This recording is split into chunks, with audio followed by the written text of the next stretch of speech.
रामराज, ये शब्द आप और हम सभी ने अनेकों बार सुना है। जब भी भगवान श्री राम की बात होती है तो अक्सर रामराज का जिक्र भी जरूर आता है। आज भी भारत के कई लोग बस यही सपना देखते हैं कि काश रामराज आ जाए। किंतु रामराज है क्या, रामराज का अर्थ क्या है और क्या क्या होता था रामराज में, ये जानने का प्रयास कदाचित बहुत ही कम लोगों ने किया होगा। तो इस वीडियो के माध्यम से हम जानेंगे कि आखिर क्या है रामराज, रामराज का मतलब क्या है और कैसा था राम का राज्य, और भगवान श्री राम ने कितने वर्षों तक किया था अयोध्या पर शासन। इन सभी बातों को जानेंगे बड़े ही सरल और विस्तारित तरीके से। नमस्कार, एक बार फिर आप सभी का BL ज्ञान चैनल पर स्वागत है।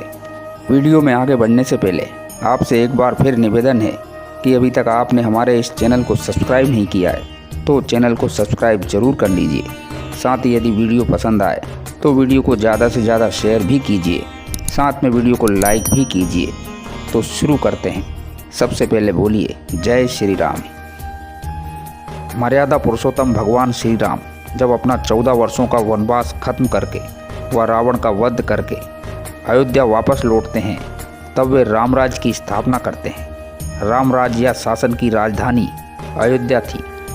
अयोध्या पहले से ही इक्ष्वाकु राजाओं की राजधानी हुआ करती थी। प्राचीन उल्लेखों के अनुसार तब इसका क्षेत्रफल सैकड़ों वर्ग मीलों तक फैला हुआ था। भगवान श्री राम का शासन संपूर्ण अखंड भारत पर था और इस अखंड भारत की सीमाएं उस समय अफगान के हिंद कच्छ से लेकर अरुणाचल तक, पुरी और कश्मीर से लेकर कन्याकुमारी तक तथा बर्मा से लेकर अरुणाचल आदि पूर्ववर्ती राज्यों तक थी। कह सकते हैं कि भगवान श्री राम का शासन या अयोध्या का शासन उस समय धरती के अधिकांश भाग पर था। त्रेता युग में मर्यादा पुरुषोत्तम भगवान श्री राम द्वारा जो शासन स्थापित किया गया था वह आज भी रामराज के नाम से लोकप्रिय है। ये शासन व्यवस्था सुखी जीवन का आदर्श बन गई थी। व्यावहारिक जीवन में परिवार, समाज या राज्य में सुख और सुविधाओं से भरी व्यवस्था के लिए आज भी इसी रामराज का उदाहरण दिया जाता है। रामराज के विषय में गोस्वामी तुलसीदास ने एक चौपाई के माध्यम से रामचरितमानस में बड़ा ही सुंदर वर्णन किया है। देहिक देविक भौतिक तापा, रामराज नहीं काहू व्यापा, सब नर करही परस्पर प्रीति, चलई सर्वधर्म निरत श्रुति नीति। इसका मतलब है रामराज में देहिक देविक और भौतिक ताप किसी को भी नहीं व्यापते थे। सब मनुष्य आपस में प्रेम करते थे और वेदों में बताई हुई नीति का अनुसरण करते हुए उन पर चलते हुए अपने धर्म का पालन करते थे। रामराज में रहने वाला हर नागरिक उत्तम चरित्र का था। सभी नागरिक आत्म अनुशासित, शास्त्र ज्ञाता, शिक्षित, कार्यकुशल, गुणी, निरोगी, बुद्धिमान, भय, शोक और रोगों से मुक्त थे। काम, क्रोध, मद, ईर्ष्या से दूर और परोपकारी थे। रामराज में ना कोई गरीब था और ना कोई दुखी था। रामराज में धर्म अपने चारों चरणों सत्य, सोच, दया और दान से जगत में परिपूर्ण था। स्वप्न में भी कहीं कोई पाप नहीं था। पुरुष और स्त्री सभी भगवान भक्ति के पारायण थे। सभी परम गति मोक्ष के अधिकारी थे। छोटी अवस्था में किसी की मृत्यु नहीं होती थी, ना ही किसी को पीड़ा होती थी। सभी के शरीर सुंदर थे और निरोगी थे। ना कोई दरिद्र था, ना कोई दुखी था और ना ही दीन था। ना कोई मूर्ख था और ना कोई शुभ लक्षणों से हीन था। सभी दम्भ रहित थे, धर्मपारायण और पुण्यात्मा थे। पुरुष और स्त्री सभी चतुर और गुणवान थे। सभी गुणों का आदर करने वाले और पंडित थे तथा सभी ज्ञानी थे। रामराज में दंड जैसा शब्द भी उपयोग के लिए नहीं रह गया था। रामराज में दंड केवल योगियों के हाथों में विराजमान था, जिस पर तपस्यारत योगी अपने हाथ टिकाते हैं। मतलब जिस पर योगी तपस्या करते समय अपने हाथ टिकाते हैं, उसी लकड़ी को दंड शब्द के लिए इस्तेमाल किया जाता था।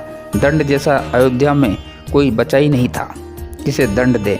जाति भेद शब्द केवल नर्तकों के शब्दकोश में पाया जाता था, जिसका प्रयोग वे विभिन्न ताल, लय, स्वरों इत्यादि में करने हेतु करते थे। जीत शब्द मन जीतने के लिए प्रयोग किया जाता था, क्योंकि रामराज में जीतने के लिए कोई शत्रु शेष ही नहीं बचा था। सभी वन पुष्प एवं फलों से लदे हुए रहते थे।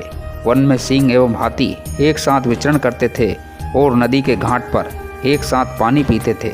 पशु पक्षी आपसी शत्रुता से अनभिज्ञ आपस में सद्भाव एवं स्नेह से रहते थे। पक्षी चहचहाते तथा विभिन्न पशु निर्भय होकर प्रसन्नता से जीते थे। चारों ओर कोमल, शीतल एवं सुगंधित वायु बहती रहती थी तथा पुष्प से मधु एकत्रित करते हुए भौरों की गुंजन सुनाई देती थी। श्री राम स्वयं अपने शासन काल में 10 लाख यज्ञों का आयोजन करते हैं तथा ब्राह्मणों को दान देते हैं। कुशल सेविकाओं के होते हुए भी सीता माता स्वयं अपने गृह की देखभाल करती थी, जिसमें सासू माँओं की सेवा भी सम्मिलित थी तथा किसी भी प्रकार की आवश्यकता पड़ने पर भी वो अपना काम किसी और से नहीं करवाती थी। भगवान श्री राम के शासनकाल में अयोध्या की पूरी प्रजा पूरी तरह से संतुष्ट एवं प्रसन्न थी। नगर की हवेलियों की भित्तियों पर अनमोल रत्न जड़े हुए थे। नगर की भित्तियों पर रंग बिरंगे कंगूरे बने हुए रहते थे। वैभवशाली अयोध्या सीधे इंद्र की अमरावती से स्पर्धा करती हुई नजर आती थी। और अब साथ में ये भी जान लेते हैं कि भगवान राम के शासनकाल में क्या थी टैक्स की व्यवस्था, यानी कर किस तरह से लिया जाता था। तो इस संबंध में भी गोस्वामी तुलसीदास ने रामचरितमानस में एक दोहे के माध्यम से बताया है कि बसरत हसरत सब लखे, कसरत लखे न कोय, तुलसी प्रजा सुभाग से भूप भानु सो होए। अर्थात सरकार को टैक्स इस तरह से लेना चाहिए कि किसी को पता न चले, लेकिन जब उसी टैक्स का इस्तेमाल जनता के हित में हो, जनता के हित में खर्च करे, तो वो सबको दिखना चाहिए। यानी कि भगवान राम के शासनकाल में जो टैक्स लिया जाता था वो इस ढंग से लिया जाता था कि जो योग्य है, जो देने में सक्षम है, उसी से टैक्स लो और उतना ही ले जितना वो दे सके, आसानी से दे सके। और अब साथ में ये भी जान लेते हैं कि भगवान राम ने कितने वर्षों तक किया था अयोध्या पर शासन। भगवान श्री राम ने अयोध्या पर कितने वर्षों तक शासन किया था, इसका सीधा सीधा लेख तो किसी पुराणों में उल्लेखित नहीं है, पर फिर भी पुराणों के आधार पर यह जानकारी अवश्य मिलती है कि भगवान श्री राम ने अयोध्या पर 11,000 वर्षों तक शासन किया था। तो दोस्तों, वीडियो में दी गई जानकारी आपको कैसी लगी? वीडियो में दी गई जानकारी यदि आपको पसंद आई है तो वीडियो को लाइक शेयर ज़रूर कीजिए। साथ ही अभी तक आपने हमारे चैनल को सब्सक्राइब नहीं किया है तो चैनल को सब्सक्राइब भी कर लीजिए।